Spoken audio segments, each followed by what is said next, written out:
High বন্ধুরা, কেমন আছো? আশা করি তোমরা সকলেই ভালো আছো। তোমরা সকলেই সবসময় ভালো থাকবে, এটা চাই, আমি দোয়া করি যে তোমরা সকলেই সবসময় ভালো থাকবে। আর যাই হোক, আজকে আমি এই যে কী দেখাতে চলেছি আপনারা নিশ্চয়ই বুঝতে পেরেছেন, সেটা হচ্ছে আপেলের গাছ। আপেলের এই টাইমে আপনাদের গাছ থাকলে অবশ্যই প্রুনিং করে দিতে হবে, ছাঁটাই করে দিতে হবে। তবে আপনার ছাদে হোক বা মাটিতে হোক, এই টাইমে অবশ্যই আপনারা আপেলের ডালগুলোকে সব ছাঁটাই করে দিবেন। দেখবেন যে কিছুদিন বাদ দিয়ে সব আপনি গাছে ফুল চলে আসবে। আর তারই প্রমাণ আমি দেখাচ্ছি, আপনারা দেখেন। এই যে এনে কিন্তু ফুল চলে এসেছে, এই যে ফুল আসতে লেগেছে, আপনারা দেখেন সুন্দরভাবে লাল লাল ফুলগুলো চলে এসছে। আর এই যে ডালগুলো ছাঁটাই করে দিয়েছি, নতুন নতুন শাক কুশির সাথে ফুলও বের হচ্ছে। আমি আরও দেখাচ্ছি, সব জায়গায় ফুল চলে আসবে অবশ্যই অলরেডি, ওটা নিয়ে কোনো চিন্তার কারণ না। এই যে ফুল আসছে দেখেন, এই ফুলগুলো আস্তে আস্তে ফলে পরিণত হবে, ফুল ফুটবে, ফল জ্বালিয়ে আসবে ফুল। আর এটা আমি বলে রাখি বন্ধুরা, আপনাদেরকে দু একটা বিষয় বলবো, এটা অবশ্যই আপনারা মাথায় রাখবেন। তার আগে আমি বলে রাখি, আমার চ্যানেলে যারা নতুন তারা আমার চ্যানেলটা অবশ্যই সাবস্ক্রাইব করে আমার পাশে থাকবে সবসময়, একদম এই ভিডিও লাইক শেয়ার কমেন্ট করবে। তো যাই হোক, আমি এবার বন্ধুদেরকে বলি একটা মেন বিষয়, সেটা হচ্ছে আপনারা যদি করেন খুবই ভালো হবে। সেটা মেন হচ্ছে যে কাটিং, এই ছাঁটাইগুলো কেনে করতে হয়। এই ছাঁটাইগুলো যদি আপনি করেন, বেশ কিছু বিশেষ ব্যাপার আছে। যদি ছাঁটাইটা করেন তাহলে আপনার এই যে আগাগুলো লম্বা হয়ে চলে এসে, দেখবেন আপনার না ছাঁটাই করলেও কিন্তু আপেল হবে না তা না। কিন্তু আপনি যখন দেখবেন যে ছাঁটাই করছেন না, ওই আগাগুলো লম্বা হয়ে চলে এসে আগায় যখন আপেল ধরবে না, দুটো তিনটে চারটে বা একটা যাই ধরুক, আপেলগুলো দেখবেন যে আপনার কাছে আপেল হচ্ছে, অথচ কিন্তু কুলের মতো ছোট ছোট হচ্ছে, ছোট ছোট আপেল হবে। আর আপনি যখনই ছাঁটাই করে দিবেন, তখন দেখবেন যে এই আপেলের ডালগুলো যখন মোটা না, এই স্টিকগুলো মোটা, তখন এই ডালে ডালে যখন ফুল আসবে না, তখন এখান থেকে অতিরিক্ত খাবার সঞ্চয় করতে পারবে। তখন আপেলগুলো জটায় ধরুক না কেন, 5টা ধরলেও যদি আপনার এই ডালরাই যদি 5টা ধরে এক জায়গায়, তাও কিন্তু মোটা হবে দেখবেন। তো আমি এটা এখন থেকেই বলে রাখলাম, আমার এটা সম্পূর্ণ ধারণা আসা যে এই সব ডালে যখন আপেল ধরবে তখন মোটা মোটা আপেল হবে। আর যখনই দেখবেন যে আগা আপনি ছাড়লেন না, কিছু করলেন না, তবুও কিন্তু আপেল হবেই হবে, এটা গ্যারেন্টি। যে যদি ভালো জাত হয় আপেল হবে। এই লম্বা হয়ে চলে গেল, আগায় যখন ধরবে না সরু ডালে, তখন দেখবেন যে আপেলগুলো ছোটো বা ক্যাট ছাট হচ্ছে। আর যখনই আপনি এরকম ছাটাই টাটাই করে রাখবেন, তারপর এই যে ভিতরে যেন গাছটাকে ছায়া না করে, এই মেন রুটটা বাদ দিয়ে যে এই সব জায়গা থেকে যেসব ব্রাঞ্চগুলো বের হবে, এই যে সামনে থেকে যেসব ব্রাঞ্চ বার হবে, গাছকে ছায়া করবে, সেসব ব্রাঞ্চ আপনার চোখে কোনো দেখা দেখি কিচ্ছু নয়, আপনার সব কেটে দিতে হবে। আর আপেল যেখানে হওয়ার অবশ্যই হবে, তবে ভিতরে যেগুলো ছায়া করবে সেসব ডালগুলোকে আপনাকে কিন্তু কেটে দিতে হবে। খুব খেয়াল রাখতে হবে যে কোন ডালগুলো ভিতরে যাচ্ছে, ছায়া করছে, সেগুলো কেটে দিতে হবে। সেমভাবে আমি কেটে দিয়েছি, দেখেন যে গাছটার কি সুন্দর আকার ধারণ করছে, রূপ ব্রাঞ্চ সব বের হচ্ছে। এই যে ফুলগুলো যে বের হচ্ছে না, এই ডালে যখনই আপনার মোটা ডালে যখনই ফুল ফুল থেকে ফলে পরিণত হবে, তখন একটা ফলের সাইজ মোটামুটি 200-250 একদম দেখবেন এইভাবে মোটা মোটা ফল হবে। তবে এটা আমার সম্পূর্ণ ধারণা। আর এই বলেই কিন্তু আমি ডালগুলো ছাঁটাই করে দিচ্ছি। আপনার বললাম যে ডাল না ছাঁটাই করলেও কিন্তু ফল আসবে। আমি সামনেবার কিন্তু ডাল ছাঁটাই করেছিলাম না, তবুও কিন্তু আপেল এসেছিলো, 13 পিস আপেল হয়েছিল, কিন্তু আপেলগুলো ছোটো হয়েছিল। তবে এবছর ডাল ছাঁটাই করে দিলাম। আপনারা দেখবেন যে এই ডাল যখনই ছাঁটাই করবেন না, তখন সম্পূর্ণ খাবারটা পাবে, তখন মোটা মোটা আপেল হবে। এই যে এখানেও ফুল আসছে, এখানেও ফুল আসছে, দেখেন, দেখলেই বুঝতে পারবেন যে ফুলে সব কুড়ি। তো আপনারা যারা এখনও আপেলের গাছ ছাঁটাই করেননি, অবশ্যই আপেলের গাছ এইভাবে ছেটে দিবেন, যে আগাগুলা ছেটে দিবেন। মোটামুটি আগা থেকে ধরেন, মোটামুটি না হলেও আধ হাত করে ছেটে দিবেন।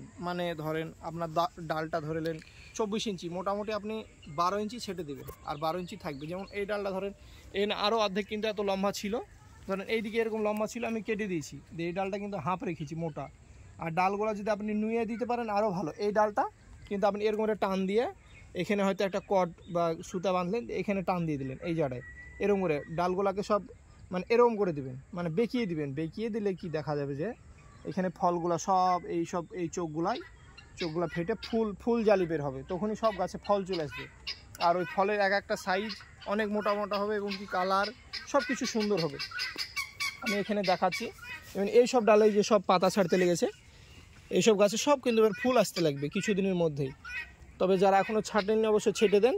আর গাছে দেখেন আমি এই টাইমে কিন্তু ভালো মতোই খাবার দিয়ে দিচ্ছি। এই যে সব গাছে দেখেন, এখানে কিন্তু আমি এই যে সব গোবর সার হালকা হালকা দিয়ে দিয়েছি, এটা পুরনো গোবর সার। আর এখানে আপনি খোল গুঁড়ো দিতে পারেন, বা ডিএপি, পটাশ, এইসব সারের গুঁড়ো দিতে পারেন, কোনো অসুবিধা নাই। তো এই সব করে দিলে দেখবেন যে আপনার গাছে অতিরিক্ত খাবার পাচ্ছে, তখন কিন্তু গাছে দেখবেন যে সব খাবার সঞ্চয় করবে, আর গাছে ফুলগুলা মোটা মোটা হবে, আর ফুল মোটা মোটা যখন হবে তখনই দেখবেন যে ফলগুলা মোটা মোটা হচ্ছে, জালি ফল সব কিছু মোটা হবে, সুন্দর গ্লেজ গঠন সব কিছু ভালো হবে। তা আপনাদের একটাই রিকোয়েস্ট, সেটা হচ্ছে ভিতরে যেসব ডালগুলো থাকবে ধরেন এবড়ো ফেবড়ো হয়ে সব ছেটে দিবেন, মানে কোনো দয়া মায়া করলে হবে না। আপনি যদি মায়া করে ভাবেন যে না ছাড়বো না, তাহলে কিন্তু আপনার ফল কিন্তু ভালো হবে না। তবে আপনি বাইরের সব ভিডিও দেখবেন যে ওরা সব কিন্তু ডাল ছাঁটাই করে, এই সেম আমার মতো, মানে গোটা গাছকে ফাঁকা করে দেয়, মনে হয় গাছটা মারা গেল, কিন্তু আসলে আপনার গাছ মরবে না। ছাঁটাই করে দিলে বরঞ্চ আপনার হাজার হাজার গুণ আপনি উপকার পাবেন, মানে কোনো আপনার ক্ষতি হবে না, আপনি ভালো উপকার পাবেন দেখবেন। তো এইভাবে আপনার আপেল গাছকে ছাঁটাই করে দিয়ে এই আগাইগুলাই কিন্তু আপনার যে কোনো ফাঙ্গিসাইড লাগিয়ে দিতে পারেন, মানে পেস্টিসাইড মানে গুলে নিলেন, হয়তো সাপ বা অ্যান্ট্রাকল বেলাইটক্স কপার কিছু একটু মানে শক্ত করে গুলে নিলেন, যে রং তুলি যে ছোটো ছোটো বিরাজগুলো হয় ওই বিরাজ দিয়ে এইসব আগাগোলায় দিয়ে দিতে। আমি যদিও দিতে পারিনি, কিন্তু আমি গোটা গাছে এমনি ফাঙ্গিসাইড স্প্রে করে দিয়েছিলাম, মানে ডালটা ছাঁটাই করার পর গোটা গাছে ফাঙ্গিসাইড স্প্রে করে দিয়েছিলাম। আপনারা যদি নাও দেওয়ার টাইম থাকে, হয়তো গোটা গাছে ভালো করে একটু ফাঙ্গিসাইড স্প্রে করে দেবেন, যে কোনো ফাঙ্গিসাইড। তাহলে ফাঙ্গিসাইড স্প্রে করলে আপনি যে প্রত্যেকটা ডাল এই যে ধরে ধরে, আমাদের সত্যি বলে তো টাইমও হয়নি, এই যে প্রত্যেকটা ডাল ধরে ধরে যে এখানে মানে এক কথায় আপনাকে যে ফাঙ্গিসাইডে মানে আগাতে লাগাতে হতো, সেটা আর করার দরকার নাই।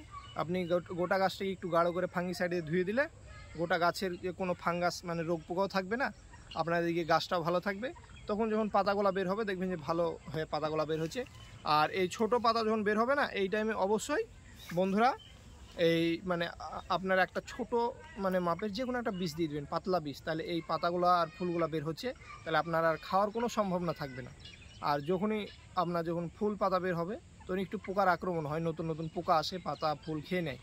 এই টাইমে আপনার ফুল ফোটার আগে এই টাইমে এখন গাছে হালকা পাতলা করে কিন্তু আপনি বীজ দিয়ে দিতে পারবেন। বীজ দিয়ে দিলে আপনার দেখা যাচ্ছে যে পোকাগুলো সব চলে যাবে, পোকা আর আসবে না, তখন ফুল আর পাতাগুলো সুন্দর সবুজ হয়ে ভালো চকচকে হয়ে বের হবে। আমি এর গোড়াটাও দেখাই যে গোড়াটা কত সুন্দর হয়েছে, সামনেবার কতটুকু ছিল, এবছর মোটামুটি ভালো অনেক মোটা হয়েছে। এই যে হাতে একদম পুরো 1 মুঠ, মানে গোড়াটা একদম বের পাওয়া যাবে না, এই যে গোড়াটা দেখেন কত মোটা। আর এগুলো সব কিন্তু গ্রাফটিং চারা। এই যে দেখেন আমি গোড়া থেকে একদম পুরো দেখাচ্ছি। এই যে আপনারা ঠিক সেমভাবে এরকম আপেল গাছের মানে ব্রাঞ্চ রূপ তৈরি করবেন, অবশ্যই ভেতরে যেসব ডালগুলো ছায়া করবে ছেটে দিবেন। তো এই ছিল আপেলের মেন বৈশিষ্ট্য। আর আমি ভিডিও খুব বেশি লম্বা করব না বন্ধুরা, ভিডিওটা অবশ্যই আপনারা শুরু থেকে শেষ পর্যন্ত দেখবেন। আর আমার ঠিকানাটা আমি বলে দিই, আমার ঠিকানা হচ্ছে প্রপার মুর্শিদাবাদ, বহরমপুর থেকে 8 কিলোমিটার জলঙ্গি রোড। আমাদের এটা হচ্ছে জলঙ্গি রোড, বহরমপুর থেকে 8 কিলোমিটার। আর বাসে ভাড়া নেয় মোটামুটি 10 থেকে 15 টাকা। আপনারা কুদবাপুকুর মোড়ে নামবেন, মানে 8 কিলোমিটার কুদবাপুকুর মোড়ে নেমে আমাকে ফোন করবেন, আমি ওখান থেকে কাউকে পাঠিয়ে দিয়ে নিয়ে চলে আসবো। ওখান থেকে আমার নাস্তার এসে 2-1 মিনিট লাগে, বাইকে 2 মিনিট লাগবে রোড থেকে। তো যাই হোক, ভিডিও এ অবধি শেষ করছি বন্ধুরা, ততক্ষণ ভালো থাকবে, সুস্থ থাকবে। নেক্সট ভিডিওতে বন্ধুরা আবার আসছি আমি।